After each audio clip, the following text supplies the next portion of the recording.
Hello, welcome. I'll wait just a moment so everybody can get connected to audio. Hello. Welcome. It's so good to see you all. Thanks for joining us today. We're going to get started here in just a moment. But happy Pride Month. Welcome to the final episode of our Snap Lab Conscious Community series. And I guess we'll get rolling. Yeah, let's get started. So, thank you for joining us today. My name is Angela Carter. I use they, them pronouns, and I'm a naturopathic doctor. I'm the current chair of the Oregon Psilocybin Advisory Board, and I am also one of the research therapists at the SNAP Lab, which is situated in the Portland, VA. That's the Social Neuroscience and Psychotherapy Lab. Much excellent research goes on here. And when I say here, I mean there because I'm actually in Denver today. But we'll just pretend. So welcome again. Thank you for joining. And today's program is about community healing and LGBTQ plus veterans. Some of what we're going to be discussing today is cultural and systemic oppression in the military and veteran community, and also in the greater civilian population. And I want to acknowledge and present from a place of recognition and understanding that white supremacy culture has a big impact on all that we do in this country. And I also want to acknowledge that I have benefited greatly from my teachers and colleagues who are Black, Indigenous, and other people of color. Um, and they exist, and we all exist in a culture of systemic oppression. And I think that's an important piece to mention in context with this and all discussions related to psychedelic medicines. Much of the medicine has a history of origin in Indigenous communities, and we'll talk a little bit more about that later. But for now, I also want to introduce my co-moderator, James R. Dixon, who is a peer specialist and psychedelic facilitator also within the SNAP Lab. And as a service-connected U.S. Air Force veteran with the lived experience of being Black and queer identified, James also works as the Black Youth Suicide Prevention Coordinator for Multnomah County Behavioral Health. I'll pass it over to you, James. Welcome. Hello. Thank you, Angie, and hello, everyone. Once again, my name is James R. Dixon, and I use he and they pronouns. Before introducing our guest speakers for tonight, Angela and I would like to offer some acknowledgements and some prayers to bring us into collective awareness. If you'd like to start by taking a few deep breaths to arrive here together and bringing in what has helped you to join us and letting go of what does not serve you. Acknowledging that the day we've moved through, acknowledging the day that we moved through to get here, and also acknowledging a greater journey that brought you here to us. I'll pass it on to Angela. Thank you. So I'd like to begin with an acknowledgement of the land and also of the Native communities that are present here with us today. The city that we call Portland is situated on the ancestral and unceded land of the Chinook, Cayuse, Umatilla, Cowlitz, Multnomah, and the Confederated Tribes of Grand Ronde and Confederated Tribes of Siletz Indians and their people and communities. More than 60 nations speaking more than 18 languages occupied 99,000 square miles of Oregon prior to white settlement here. Today, the federal government recognizes 9 tribal nations in Oregon who now have access to 1,325 square miles of reservation land, which is less than 1% of their original homelands. Many treaties have been broken and continue to be broken, and many First People experience ongoing marginalization and harm both here and in all parts of the United States and in the world. We want to acknowledge that many of the psychedelic medicines that we use to facilitate healing within our communities have their origins in Native and Indigenous communities, and that these medicines are deeply sacred to these communities. We also want to acknowledge that as psychedelic medicine becomes mainstream in US culture, many Native and Indigenous communities who are wisdom keepers for these sacred medicines continue to be erased and marginalized, and their wisdom appropriated and distorted for financial benefit. We speak these truths aloud because we cannot heal what we do not name. It's very important to understand the longstanding history that has brought us all to live on this land, and to seek an understanding of our place and our impact within this history, and also to engage with respect, with honor, and with support for the Native Indigenous communities that are present here with us today. If we wish to heal ourselves, we have to heal a culture of erasure and establish collaboration, deep listening, and right relationship with Native communities. I would invite you all to take a moment of silent contemplation with me.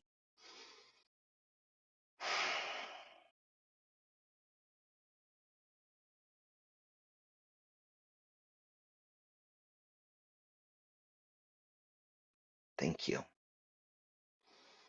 So tonight we are closing out our SNAP three-part Conscious Community series celebrating Pride Month.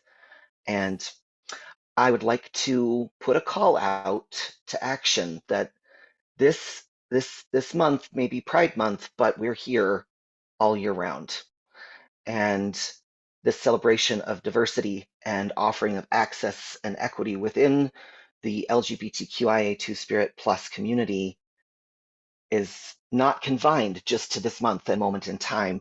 This is something that needs to be cultivated all the time and remembered, and we encourage you to continue to learn and do the work to understand this community's needs and to support us as we are, as we need support in a culturally specific and relevant way for each of us.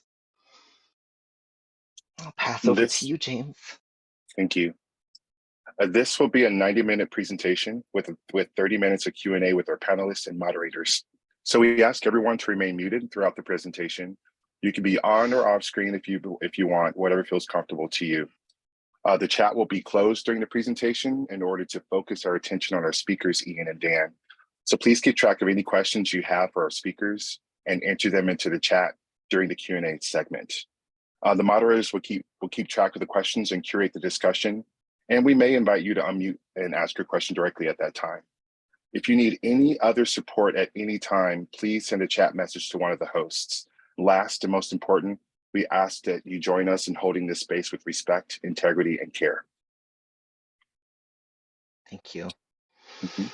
So today's presentation is on LGBTQIA2 Spirit Plus veterans and community healing in the Pacific Northwest. Veterans have and continue to play a significant role in promoting access to psychedelics.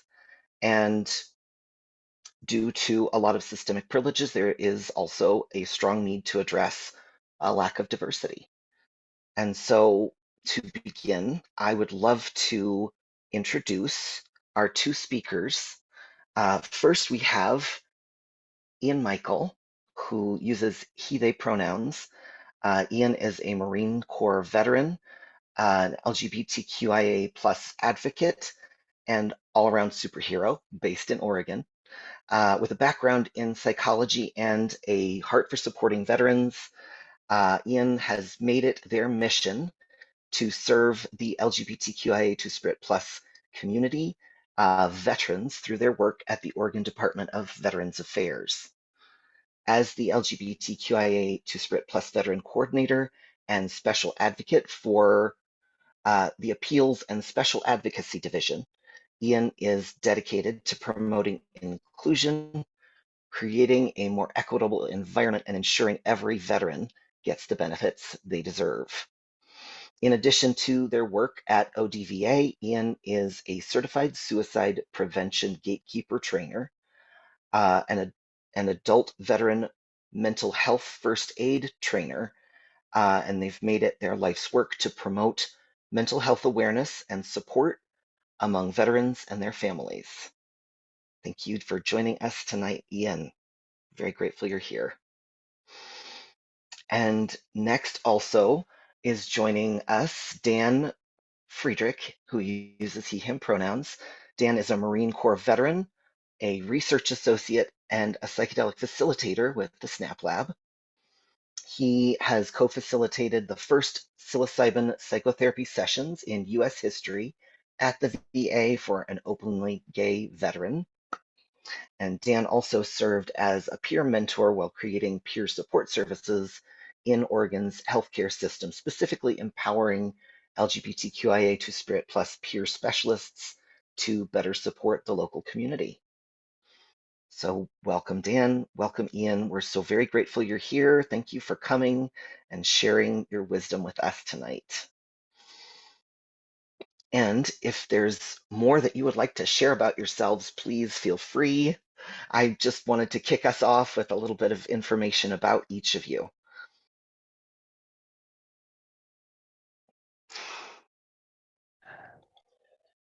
Go for it, Yeah. Dan. Are you passing me the torch, Ian? I'm passing you the torch. All right. Do Oh, go ahead. yeah. No, I just figured I know it's a little bit of an awkward start, but I figured I feel like we all know each other. So for those of us that don't know you both, maybe Ian or Dan, maybe Ian, you could start off by talking about your history and some of the work you do in the community. Do you want to start with that? Sure. Thanks for the torch toss back. Yeah.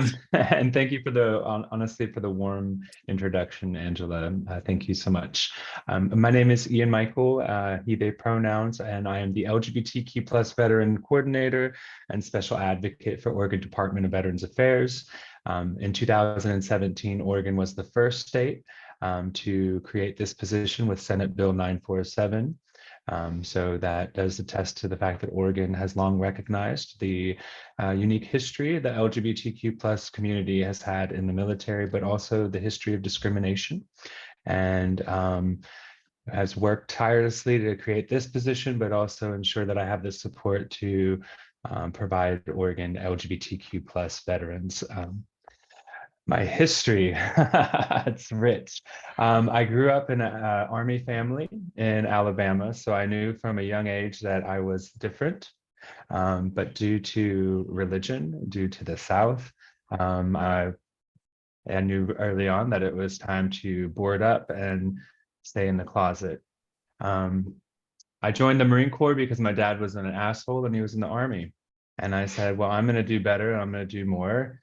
I did not know about Don't Ask, Don't Tell. So I joined the Marine Corps because someone said they were the best, the baddest in the US. And I said, let's go. I soon learned what Don't Ask, Don't Tell was and had to reinforce those walls that kept my identity closed off from even my own self exploration and knowledge. And in turn, I hid from my veteran identity. And as I started to find myself, and the outcome was I distanced myself from the veteran community for over a decade and did not know how to reconnect with the veteran community, aside from my friend James here. This led me to kind of believe some of the stereotypes that veterans were found either on the streets or had died by suicide. So I bought a bicycle and I biked across this country looking for veterans to reconnect with the veteran community, and I spent 6 years hugging veterans around the country to raise awareness on mental health, but also really work at creating a safe space for veterans to feel vulnerable enough to tell their story. I think, Angela, you mentioned it, there's healing comes when we name it, when we name the story, when we name our experiences and we're seen. And COVID showed up, shut down my nonprofit. And honestly, what took me to ODVA was turning HUGS into an acronym, which was Help Us Grow Stronger. And I figured I could do that virtually versus this. And I talked my friend James into going to a peer support specialist course with me. And in turn, we both, I think, are now active in our communities, ensuring that the LGBTQ plus veteran community is not just surviving in Oregon, but thriving. And thank you. Thank you, Thank you, Ian. Ian. Ian did talk me into peer support specialist training, which is where it all began, where a lot of this work began as well, which I'm really excited about because it led me to working with Dan and Angela in this work. So do you want to talk about yourself a little bit, Dan, and about the work that you do in peer support and what led you to this panel today? Yeah, absolutely. Thanks, James. Thanks, Ian. Thanks, Angela. And thanks, Zach, Dr. Stocker as well. I appreciate the use of the technology and things. Thank you for the support. You know, so I'm super nervous. I won't lie to you. I'm super nervous. I always get nervous about these things, especially when it's a beautiful group of people who love me and, just, admire who I am. I don't know why I get more nervous in that context, but I do. And I think that really talks about who I am as a person. It's, so I served in the Marine Corps as well from 98 to 2006. And I'm a cis white, straight, male identifying human. And, I grew up in an environment where, my parents were always open to whomever I was. They encouraged me to explore, they encouraged me to do things. And I think I went into life with this naive blind spot about everyone's ability to serve openly. And I remember, going through my own experience as a veteran of PTSD and moral injury recovery and addiction recovery, getting out there in the community and I started going through my own transitions. It was the LGBTQ plus veteran community that really embraced me with open arms as I started to develop who I am and grow. And I remember becoming very affected by a moment when someone described to me that they weren't able to serve openly. And you talked about that, James, you talked about that. And it was this sort of heart-crushing experience that I had. And I wanted to find some way to help, because for me as a person who looks out in the world and sees human beings, I wanted to bring that space into reality, because oftentimes it isn't. And COVID came along. I felt very isolated, so I decided to take a job piloting a program, providing direct peer support in the hospital emergency department at this case Providence Portland Medical Center. Part of my desire to do that motivation was because I wanted to go and find and put myself in a position to be and hold space for veterans, for LGBTQ veterans, for any veteran that feels marginalized, that feels like the veteran community ourselves is not accepting. And I just felt like that'd be a great way to spend my time during the COVID pandemic, was to go in and find space. And I was nervous. I didn't know if I could do it. And what I learned in that time period was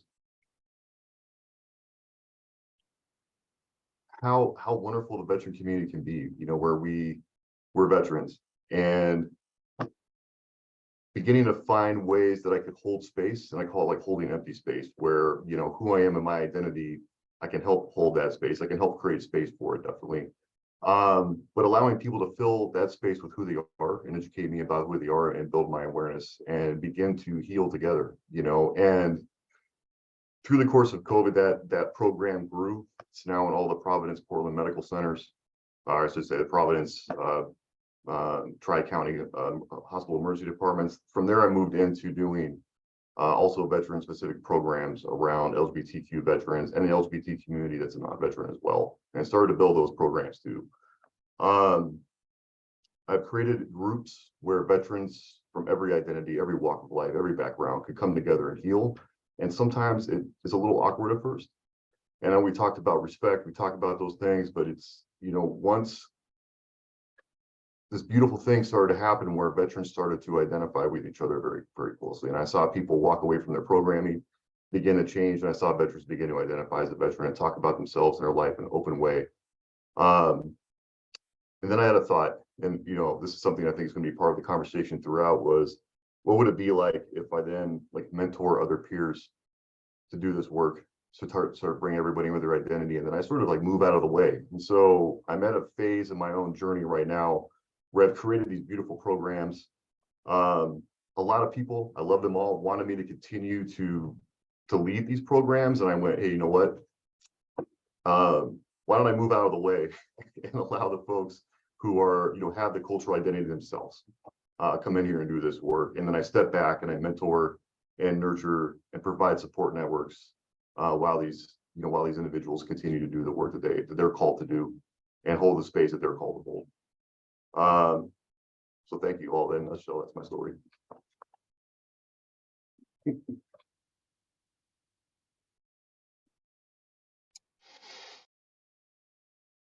I'll go again. Okay.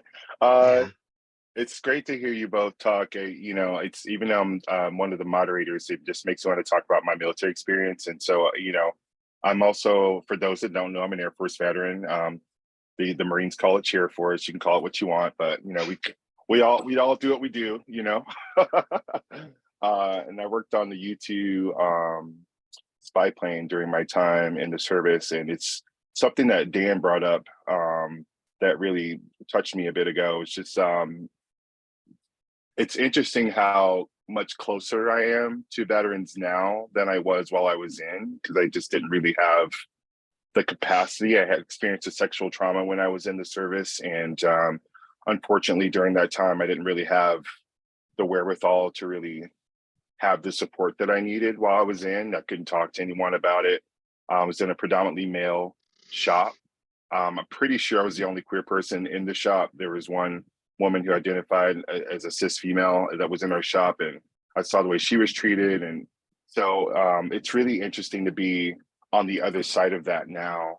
And like Ian said, I didn't identify as a veteran until, I don't think I identified as a veteran until I met Ian, to be honest. I was like, oh, I'm a veteran, I served. And is that important to somebody, or what am I supposed to do with that?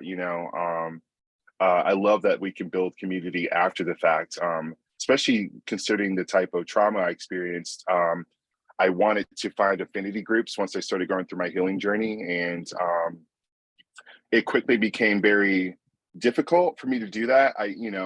I find myself in predominantly cis straight white male spaces trying to talk about what happened to me. It was a male on male trauma that happened. And then a lot of the support groups have mostly women in them, and I didn't want to take up too much space.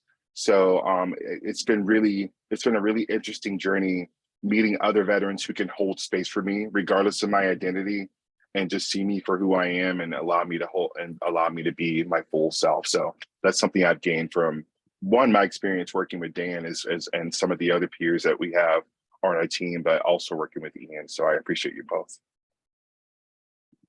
You highlight something that I think is really, I may highlight a few things. First, starting with Chair Force. Yes, the Marines definitely, we love all branches, but we just, when we talk about even that joking, that banter, right, that happens within the veteran community, it is just so wild to see how strong the veteran identity is once an individual can come into that identity. And I think some of those barriers that I see in the role that I'm working is we have intersecting identities that intersect with the veteran identity, right? And each of those intersecting identities brings complex and diverse experiences to an individual's military experience, but also how they're walking into the veteran identity. Because again, if you've experienced trauma in the military, chances are you grabbed that piece of paper and you ran so dang quick when they said you're out.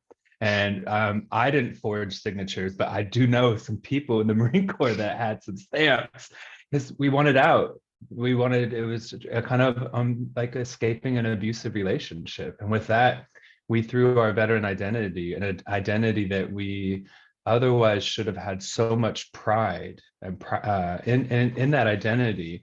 And we've had to toss it away to survive, to protect other identities that were intersecting, and the unique backgrounds that we all brought to our service experience. And it's super important to highlight that even in the veteran community, you know, we can have a veteran of color that's going to experience discrimination, challenges and barriers to benefits in a way that a white LGBTQ plus veteran. And it's important to note that those challenges really kind of trickle into how a veteran sees themselves. You know, we've spent a history telling LGBTQ plus individuals that they're a disgrace to this country. In the World War II, we called LGBTQ plus veterans communists, and all up into Vietnam. And so when we see intersecting identities, you know, come into that salad bowl of veteran identities, we do see a lot of challenges, a lot of barriers, a lot of denials to benefits that are, you know, again, could be LGBTQ plus identity related, or the veteran identity related, or the combination of the two, mixing with race, gender, social class. And so I wanted to loop it back to why am I talking about this? Because I don't think if I didn't have James, and I don't want to speak for James, but maybe it's vice versa. I don't think we discussed our veteran identity in 2019, and only this year, through our journey, one of the most important conversations that James said is, "Hey, I get it." And I was like, "Get what?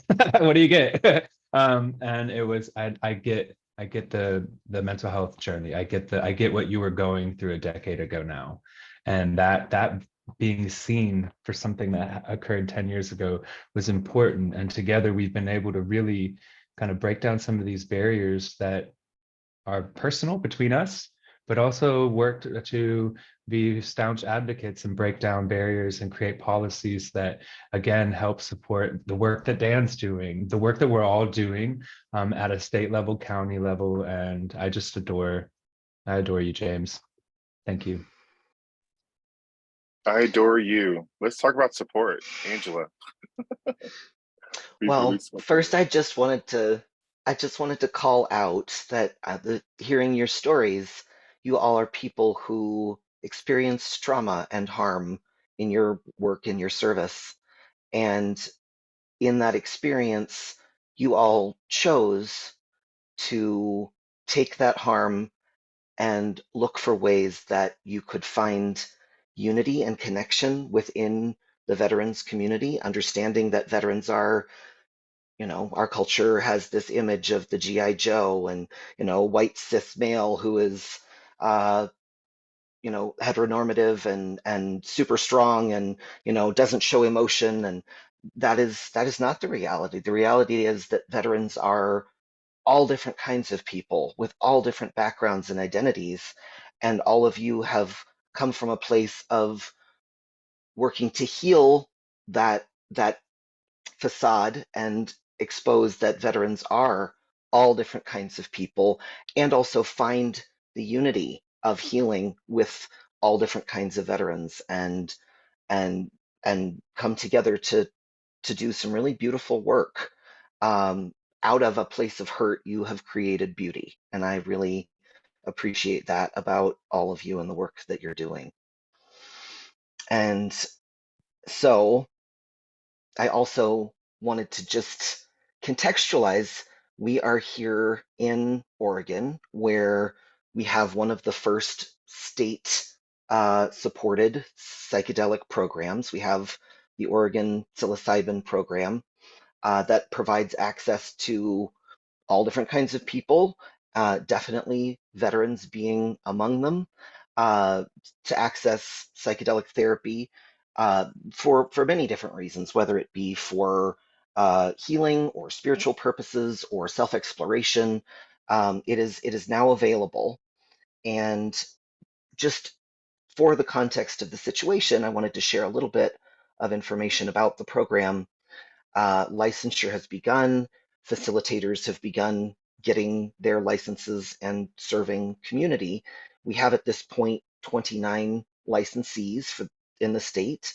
We have now 3 different licensed manufacturers, 4, almost 5 service centers, and 2 laboratories. So our program is building, and as we move into this program being accessible to people in the state, and also in the work that is being done in the SNAP lab, uh, access to psychedelic therapy for veterans through research.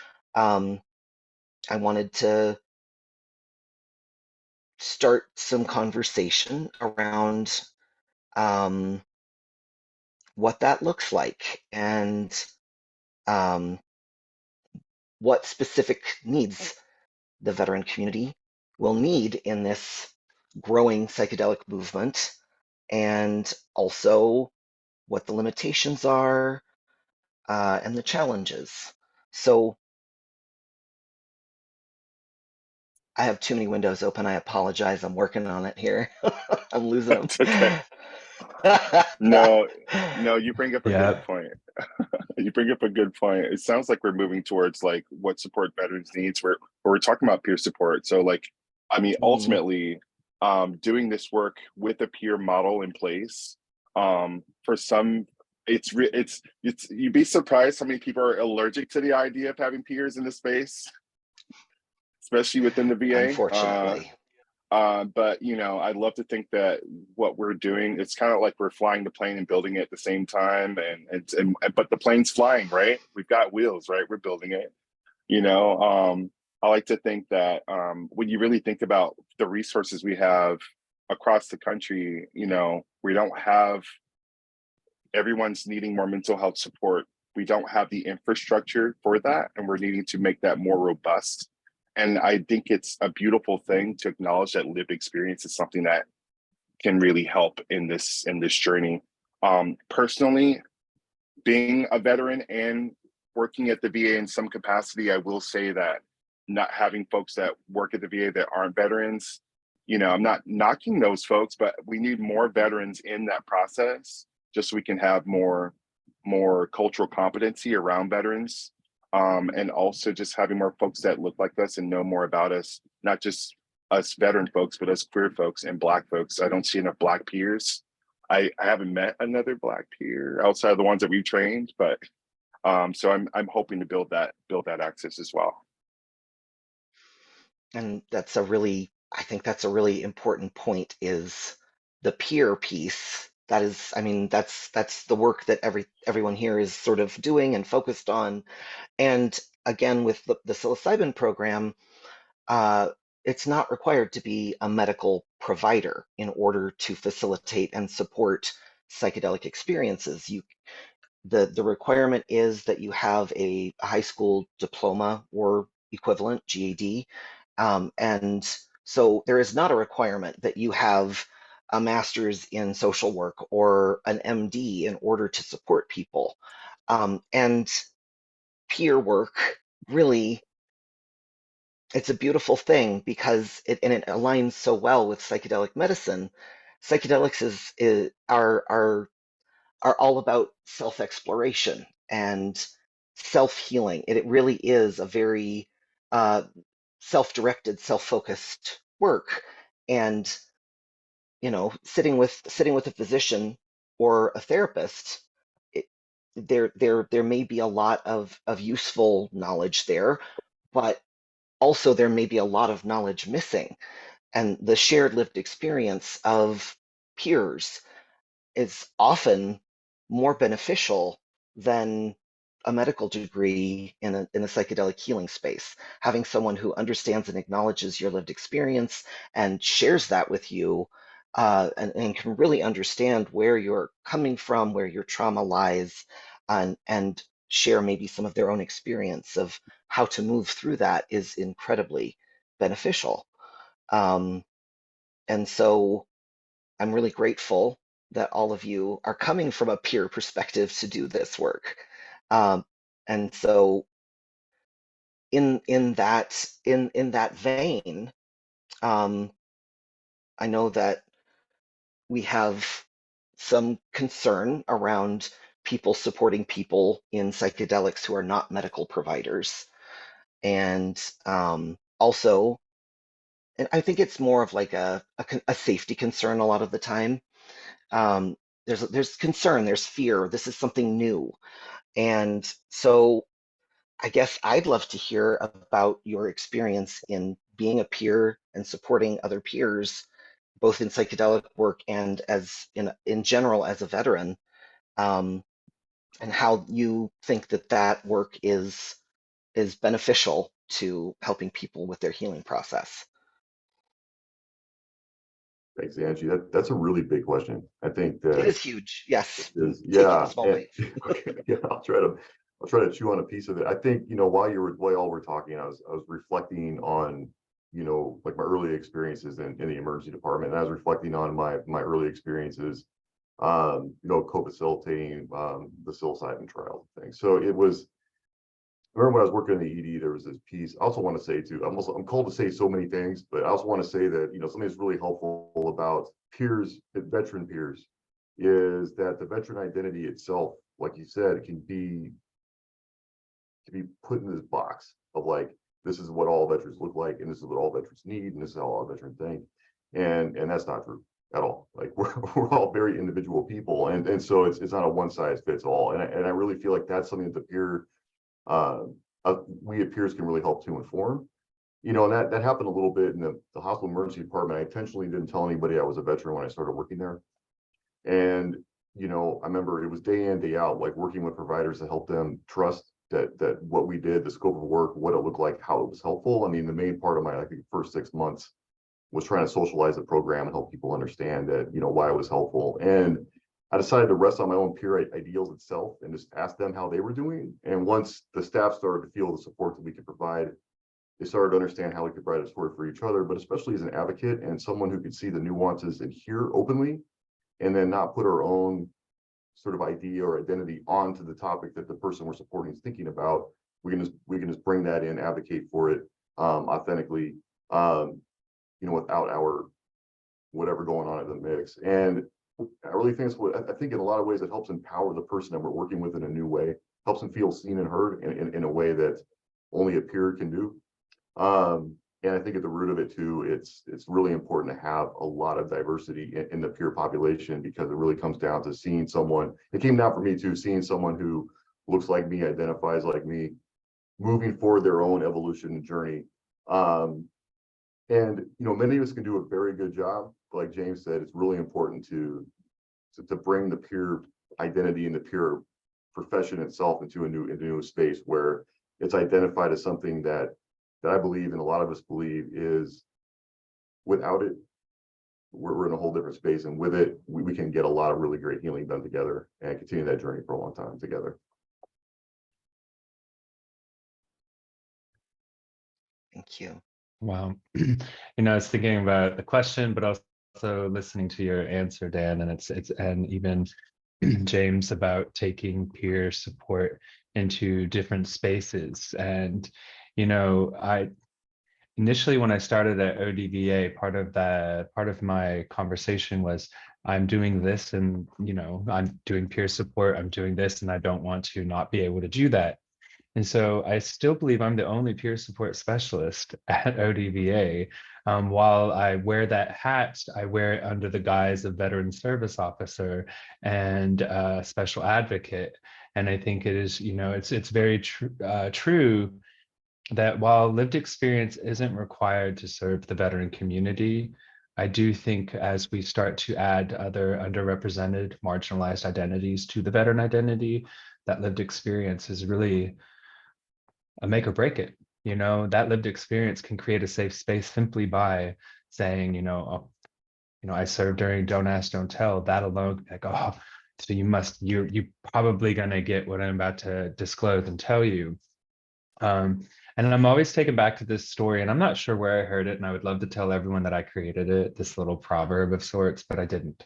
But when I think of peer support, anywhere out in the world, whether it's for veteran or non-veteran, but for this conversation, LGBTQ plus veterans, I just want everyone to like imagine you're walking down the street and all of a sudden a sinkhole just right under you, you fall. And as far down, we don't know, but you're close enough to be able to yell for help and people hear you. right? They don't know where it's coming from, but the first person that kind of crosses over and looks into this hole is a doctor. The doctor can hear that you're in pain, can tell that you're in pain, and it's like, I got you. And then all of a sudden you get hit in the head with a prescription bottle, right? They heard your pain, they understood, but they didn't have that lived experience. So they're treating the symptom. Next is a priest, a preacher, clergy person, whoever it is that you may find, also walks by and hears your pain and struggle and says, I got you. And all of a sudden you get hit in the head with a prayer, a rosary bead, something of the sort. And you're still in this hole, right? Still screaming. And all of a sudden appear a stranger, a stranger who's probably just out walking their dog, getting ice cream, like just about to have the best day, hears your screams. But it's a scream they're all too familiar with. And all of a sudden they say, I got you. And then all of a sudden they're right next to you. And you're like, what the F? Now, how are we going to get out of this hole? You just jumped in here, and appear is the one that says, hey, I was in here yesterday. Here's the way out. And really can take that lived experience to show the other peers that not only did our lived experience informed who we are today, it's also informing how we deliver support, how we deliver care, both inside and outside the psychedelic world. And I think the more we're in these fields working, the more we're out doing outreach. I mean, I have 2 events where we're bringing peer support specialists into these events to have a table to show not just providers, but the community, those who are attending these Pride festivals, that we're here because this community is not seeking care and treatment in traditional spaces. And where do you find LGBTQ plus veteran peer support specialists? Not in traditional spaces. And so I think it's great work that peers do. And I'm just super happy to be here, part of this panel. I adore this whole panel, this whole talk. You bring up something really, my mind's wandering into thinking about peer support. Like all of us here work or have worked in government in some kind of way. I work for the county, the VA's federal, I'm always looking at ways when we're thinking about peer support. I'm always thinking about ways to challenge power structures and cultural norms, and then thinking about ways we can decolonize this work. And that can be really hard to move through these spaces of government while decolonizing at the same time. And I like to think that bringing my full authentic self into this work is helpful. I think we've all been in those rooms where we have to say yes and no and find tactful ways to move through certain conversations. I mean, even with my work at the county, we're doing such big work. I focus on Black youth. We have a Black youth suicide prevention policy that we're building alongside OHA and SAMHSA, which is coming up next month. Really excited for our state to be doing that work. We're also doing telomere research, which talks about the effects of racism on our chromosomes and how it's killing us. And if you really think about the possibility of that, of being able to talk about the effects of cultural bias on our bodies, just think about how powerful it is to have folks with that lived experience alongside others in this work as we walk them through their healing journeys, and thinking about ways that we can decolonize that work.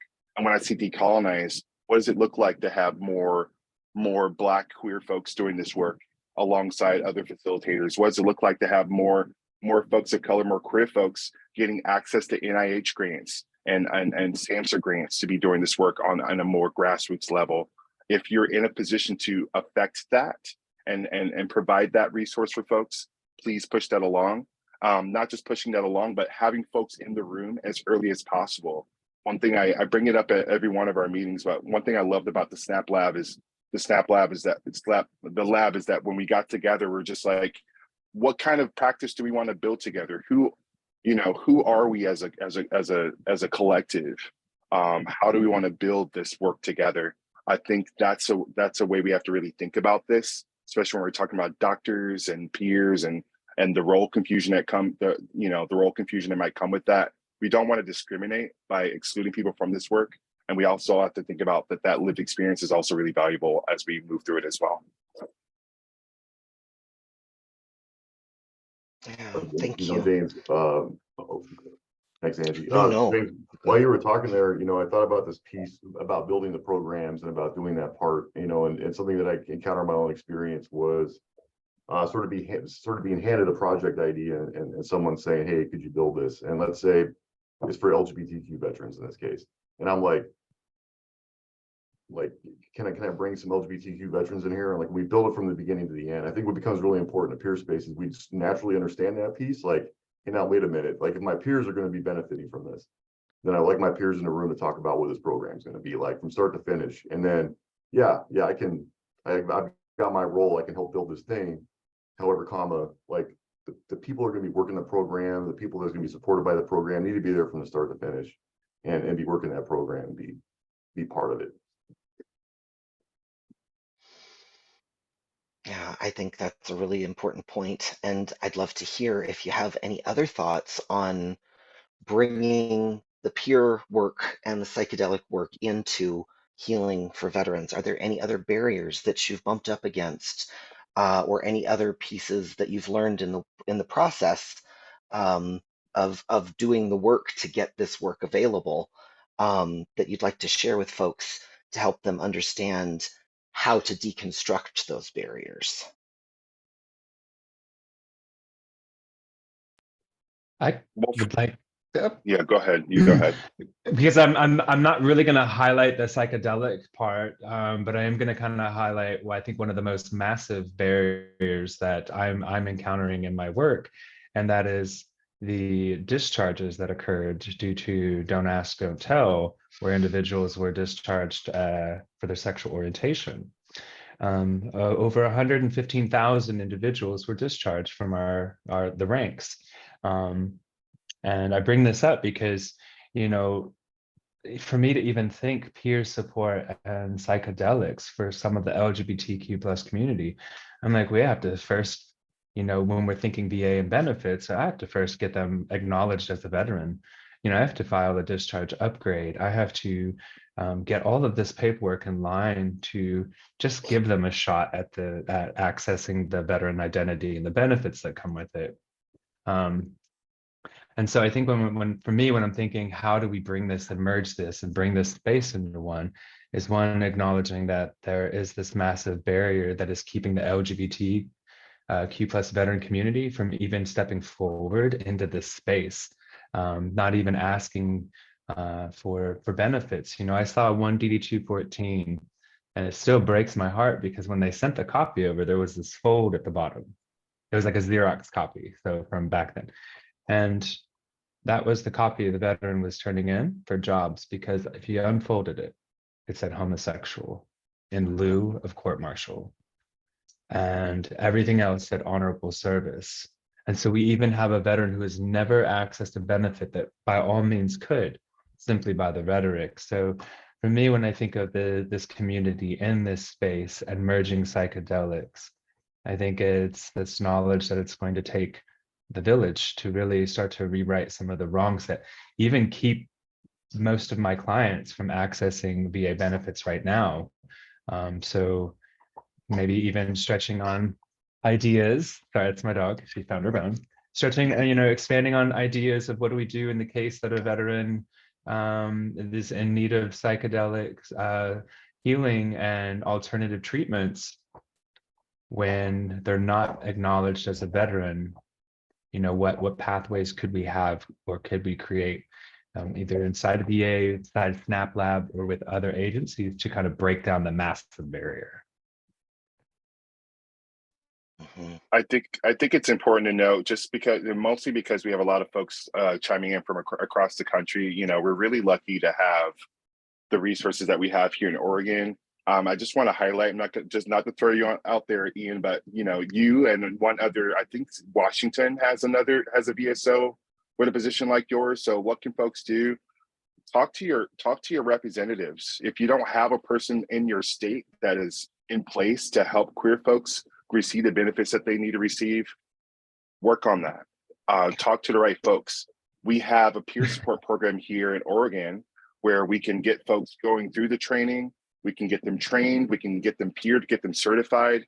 They can be paid as a peer. A lot of states don't have that as well. So talk to your state health agencies to see about getting that funding as well. Get connected with SAMHSA. SAMHSA has grants out the gazoo that are built for peer support and also for suicide prevention as well. So go out there and get that money and put those systems in place.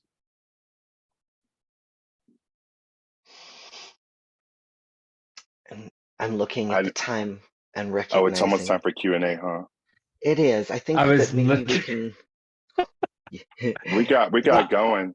I I was think we just can maybe looking go for a the little further. mute real quick, only because I wanted to add, if you are listening from across the country and you're like, how do we create a position like Ian or like Robin Lang in Washington? We're the only two in the whole country. So I do presentations in Texas virtually, by all means. But if you're interested in trying to make moves in your own state, look up Oregon Senate Bill 947. Copy paste that and start sending it to your legislators and saying, hey, why don't we have this? Because I would love to go to meetings that are more than just me and another person. I wanted to bring us in specifically to focus on the psychedelic healing piece. This work, uh, being a veteran, comes often with a history of trauma. Service can beget trauma and pain, and it can be, especially as a veteran from a marginalized community, queer, transgender, bisexual, native, black, it can be very difficult to find safety and connection in that identity and also in the veteran identity. And so for folks who are experiencing trauma and need to have a space for healing, I'm wondering if you could share some thoughts about psychedelic healing from a veteran perspective. What are some of the pieces that would be important for people who are going to be supporting veterans in a psychedelic space, to understand, to know what resources might be useful for people supporting veterans in a psychedelic space to have?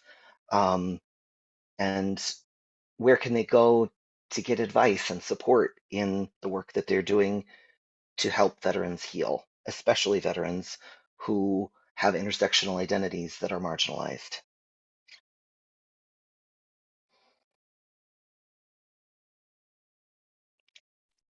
Another big question I for was like, was another. this open? Is this a question? This, yeah, it's like Okay.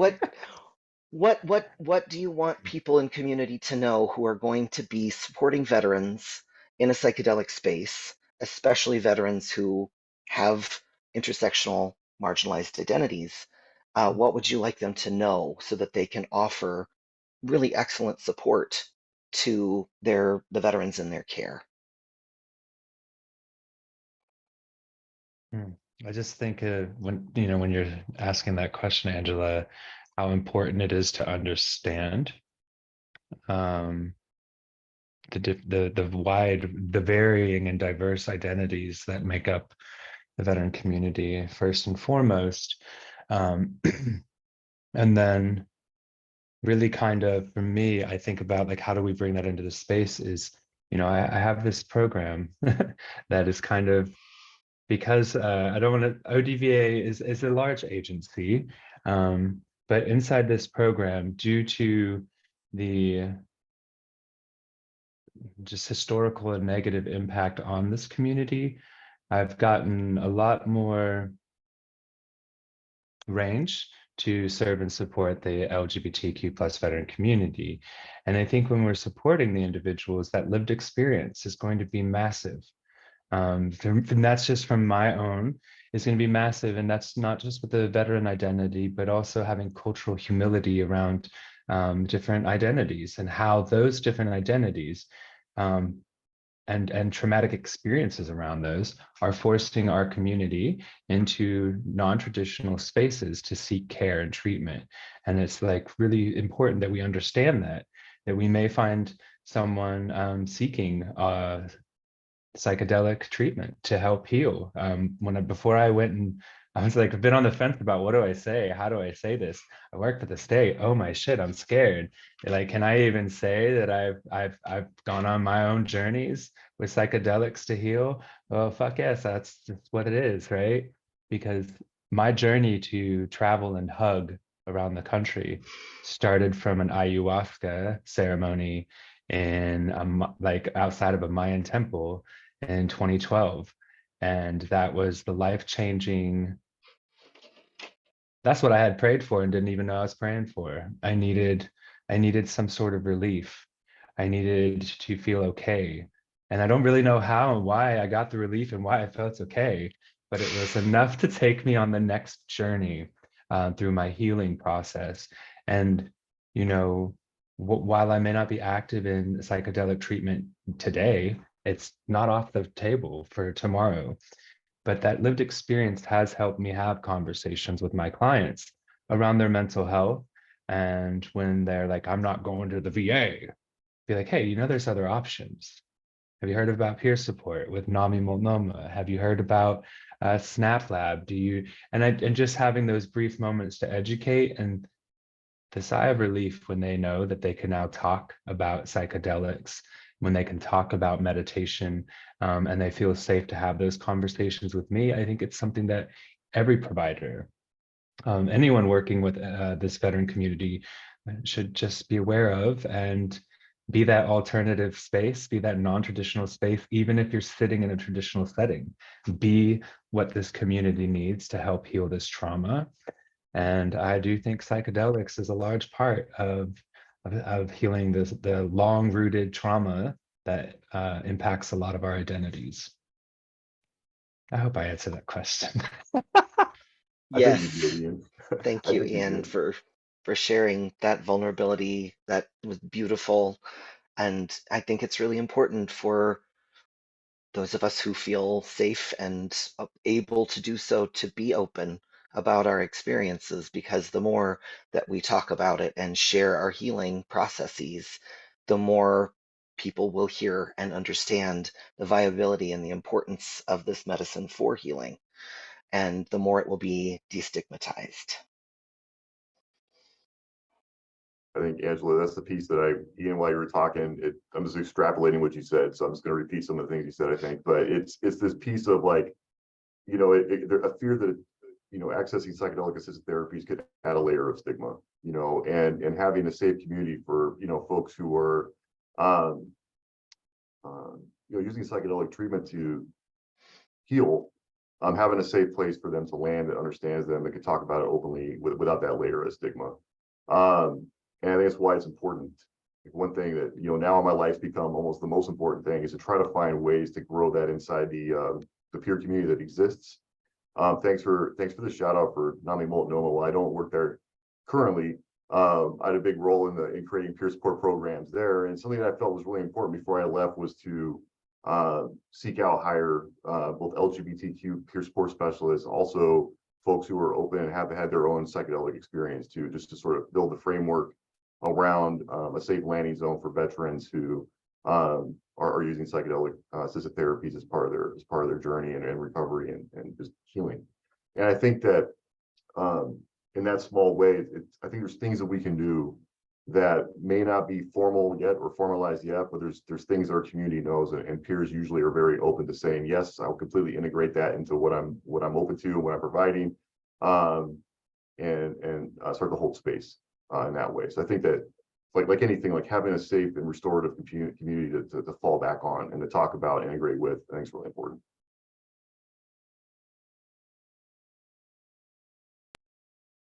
Thank you. Thank you. So I'm pushing us just a little bit beyond the time because there's just been so much great stuff to talk about and share, and I wanted to give as much of an opportunity to talk through it as possible. Um, but as we wrap up, are there any thoughts that you all would like to share on what our next steps forward are in creating more unity in community and recognition and support of queer and trans identity within the veteran community?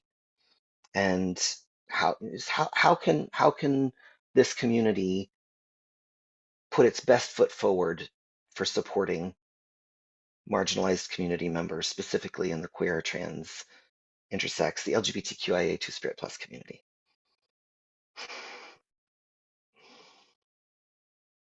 I'm already unmuted, so I'll just start talking. So,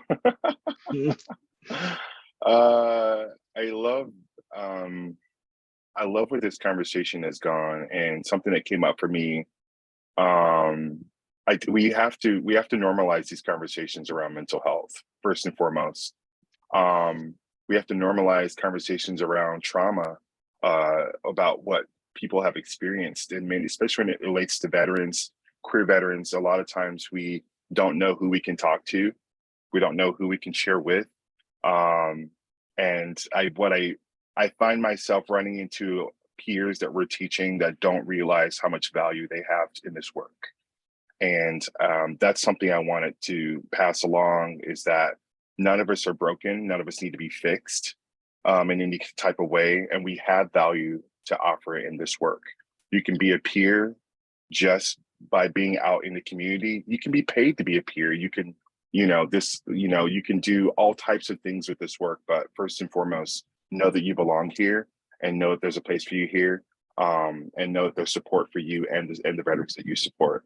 And lastly, I want to just reiterate, families. I don't think a lot of families get the support that they need in relation to working with queer veteran populations or veteran populations in general. A lot of this work can be very hard and difficult for veterans to go through, especially with the treatment modalities that we have, cognitive therapy. I mean, we've got acupuncture, we're talking about psychedelics today. It's not an easy process. So how can we support one another? How can we support you and your family throughout this? Thinking about ways to extend that warm open arm to the families is what I want to offer. And yeah, that's what I want to add. Also, we're at a point where we can start taking questions. So if folks want to start asking questions, you can definitely drop those in the chat. If you want to ask a verbal question, now is a good time for that as well. But I didn't want to cut anybody else off, but you can start putting those questions in the chat now if you want. Did you have any thoughts, Ian or Dan, or as far as moving forward, how best to move forward and push forward? Continue the work that we're doing, grow the work that we're doing, outreach, and really, I think you nailed it. It's going to be hard to have a conversation around peer support if we can't have a conversation about mental health, about suicidal ideation, about trauma, and understanding the layers of trauma and the coping mechanisms, right? There's a massive conversation to have. But, I think about even our friendship and how even in the last 3 years, like our own engagement in our personal lives and our own healing journey has created moments where now we talk about our mental health and there's a little bit of comedy. That's kind of, again, because we've started to normalize that conversation. I think back a decade ago, we didn't do check-ins where it was like, hey, I'm not feeling very safe. Now we have our location shared with each other. So we don't get to, hey, I'm not feeling safe. If I'm sitting in the middle of the lake, I will get a phone call from James Dixon that says, are you okay? Your dot's in the middle of a lake. I just need to make sure your family It's happened. Yeah. And I was like, oh, it must be off. And I think as long as we all, in whatever role we are in, are committed to changing the narrative around mental health, then we will open the door to mental wealth, and peer support is just another tool that goes in individuals' mental wealth first aid kits to make sure when shit hits the fan, they can open that tool, bandage that, take care, or have a phone number, 988, press 1, to call and start, connecting with individuals to really start plugging into the resources. And last, what I'm doing here at the state is making sure peer support is part of the conversation. When I'm in VetNet meetings, I always make sure to mention that I'm a peer support specialist, so that people can say, what the hell is that? And that's usually the first, and I'm like, oh, let me tell you. So I think it's very important to just normalize the conversation to make peer support specialists and psychedelics at the end of the day part of the everyday conversation when we're talking about alternative ways of healing and different resources for support.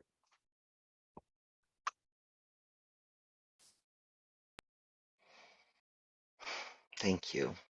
This has been wonderful. I've really enjoyed hearing you share your stories and your wisdom. And I just want to circle back to the normalization of mental health.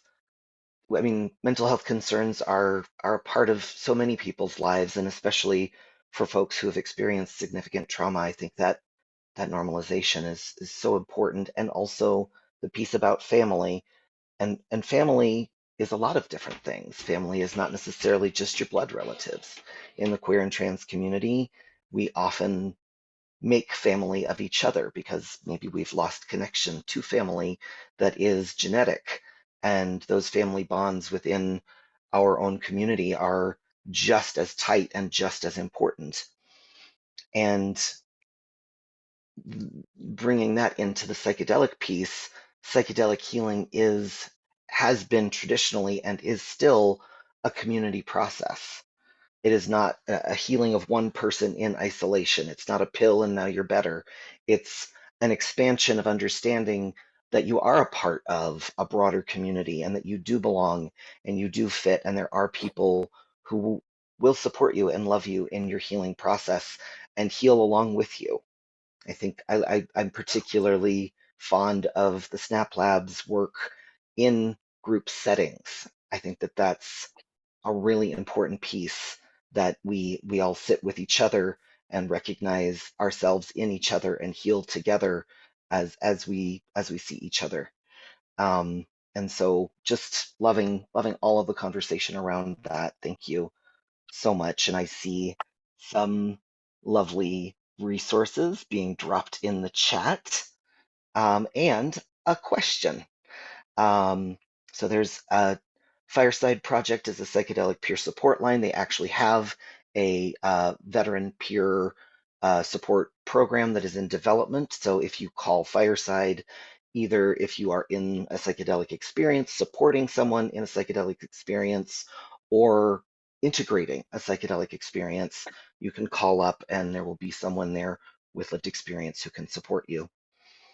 And I will move to the question from Tyler.